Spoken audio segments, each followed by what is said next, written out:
Salut les Celtes et bienvenue dans cette vidéo dédiée aux fascinantes origines du carnaval.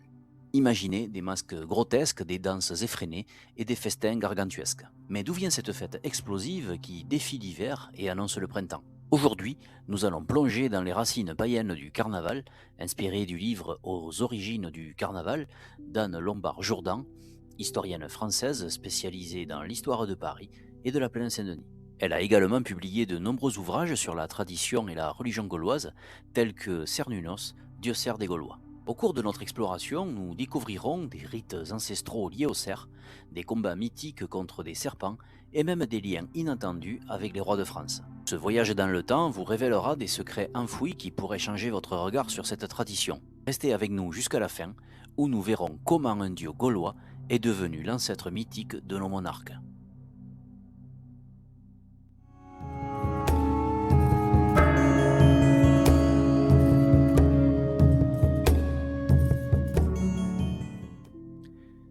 Commençons par les bases.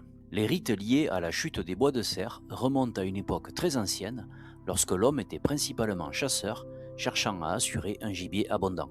Au fil du temps, de nouvelles pratiques se sont greffées sur ces rites simples, les rendant parfois méconnaissables. Par exemple, aujourd'hui, un mannequin bourré de paille est détruit par la communauté au dernier jour des festivités. Cependant, le carnaval n'a jamais cessé d'évoluer dans ses manifestations collectives. Il incarne une joie débordante à l'idée du retour de la belle saison, offrant l'occasion de manger à satiété et de libérer ses pulsions. Le christianisme a dû accepter ces coutumes, intégrant certains rites païens comme ceux du solstice d'été ou le culte des sources, en les rebaptisant parfois au nom d'un saint. Malgré cela, le carnaval s'est révélé particulièrement résistant. L'Église a tenté d'effacer la signification profonde de ces anciens cultes païens, mais elle a fini par tolérer les fêtes carnavalesques et les mascarades publiques. Ainsi, le masque et le rire ont perdu leur rôle originel, mais une chose est sûre, le carnaval est resté un îlot païen dans le calendrier chrétien, toléré mais échappant à l'emprise du clergé. Les pères de l'Église et les premiers conciles ont fulminé contre ces pratiques, jugées alors inadmissibles pour des chrétiens. Leurs condamnations répétées montrent bien que les fidèles n'obéissaient pas. Ces textes nous informent précisément sur les comportements que l'on voulait éradiquer. Prenons l'exemple de Saint Patient, évêque de Barcelone. Dans l'un de ses récits, une homélie ou un traité sur la pénitence, Saint Patient condamne vivement une coutume païenne encore pratiquée à son époque lors des calendes de janvier. Il s'agit du rite du petit cerf ou de la petite biche. Les personnes se déguisaient en animaux sauvages, portaient des peaux et des têtes de cerf et d'autres bêtes, et se livraient à des mascarades et des comportements qu'ils jugeaient indécents et sacrilèges. Patient reprochait sévèrement aux chrétiens de participer à ces rites et exigeait une pénitence de 3 ans pour ceux qui s'y livraient, car ils adoptaient la nature animale au lieu de rester fidèles à leur dignité chrétienne. Ce type de mascarade et de déguisement en animaux est considéré par les historiens comme l'une des racines lointaines des carnavals médiévaux et modernes qui mêlaient héritage païen et période festive juste avant le carême. L'évêque Faustin s'indigne que des hommes sains d'esprit fassent le cerf, se réjouissant d'être transformés en animaux sauvages au point de ne plus ressembler à des humains. Petrus Chrysologus, évêque de Ravenne, s'étonne que des masqués mimant les dieux dans des actes horribles et honteux, osent encore se dire fidèles à Dieu. Ces participants prétendaient que ce n'était qu'un jeu, pas un sacrilège, mais le début de l'année.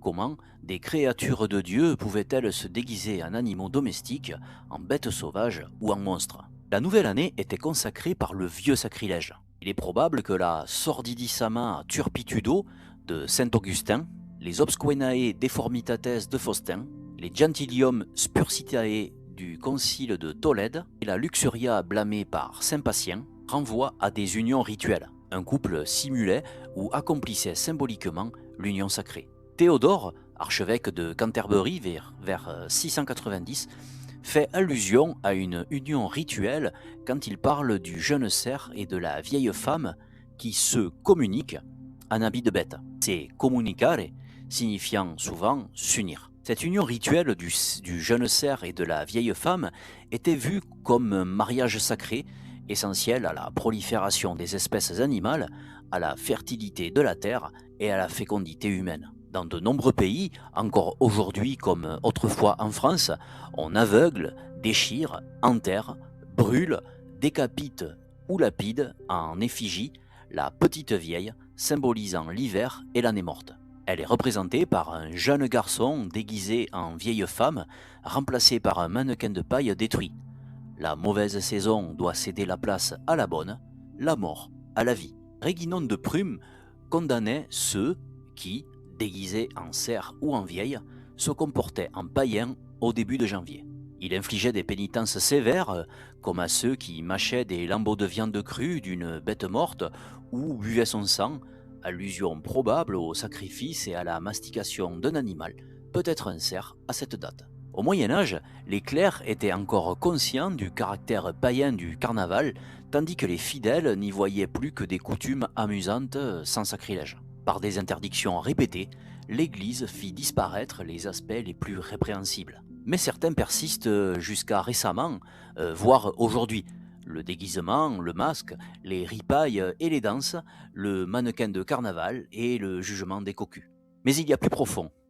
Dans son livre, Anne Lombard-Jourdan révèle que le carnaval est lié à un mythe ancestral, le combat mythologique entre le cerf et le serpent qui assure le retour du printemps après les rigueurs de l'hiver. Le cerf, en perdant ses cornes, symbolise ce renouveau. Et d'ailleurs, l'étymologie du mot carnaval pourrait venir non pas de carne vale, adieu à la chair, mais de cornes qui tombent, une nouvelle interprétation proposée par l'auteur. Ce rite remonte aux chasseurs-cueilleurs du Mésolithique, bien avant le christianisme, et représente un point fixe dans un temps rythmé seulement par la nature. Penchons-nous maintenant sur le déguisement. Pour l'homme primitif, ce n'était pas un simple amusement, mais un savoir, une pensée sauvage.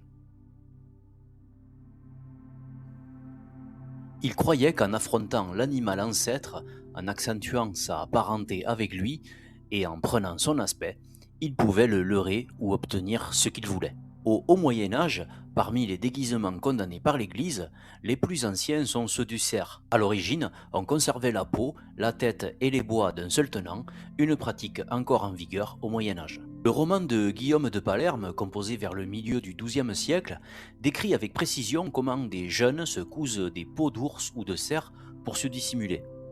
Ajustés étroitement, visage caché par des têtes évidées, ils marchent à quatre pattes ou pliés en deux.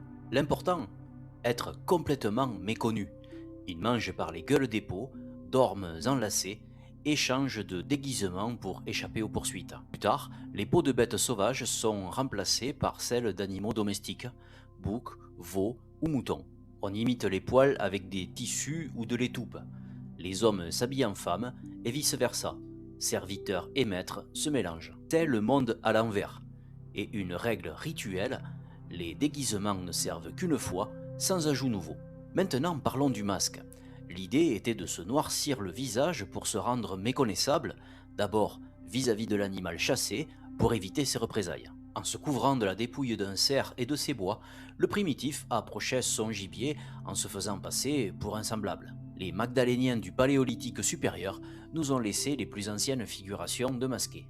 En Gaule, le sorcier de la grotte des Trois Frères, en Ariège, porte une ramure de cerf, visage caché par une peau avec trou pour les yeux et barbe postiche. Symbolisait-il l'esprit maître ou cherchait-il à s'attirer ses faveurs pour une bonne chasse? On utilisait les bois de mû trouvés en forêt, souvent rongés par les cerfs, pour leurs minéraux. Mais avec le temps, les bois de cerf deviennent rares. On les remplace par des cornes de bovidés, boucs ou béliers, puis par d'autres masques animaux ou humains, voire des ailes de dinde. Le masque perd sa fonction rituelle mais garde l'anonymat.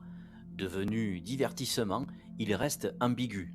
Le rire qu'il provoque est nerveux, grotesque et alarmant. Le mot masque vient peut-être de l'italien maschera, mais son radical germanique, masque, signifie tache. Aussi, en vieux français, faux visage devient barbuste. Du barbouillage simple, on passe à des masques en peau, cuir, bois, plâtre, tissu et aujourd'hui plastique. Passons aux ripailles, beuveries, danse et rire. Les festins de carnaval sont ce qui reste du repas totémique communautaire, où le cerf était mangé solennellement par le clan. Un aspect tenace que l'Église toléra tout en le critiquant. Une superstition, laisser les tables couvertes la nuit du Mardi Gras assurait l'abondance toute l'année.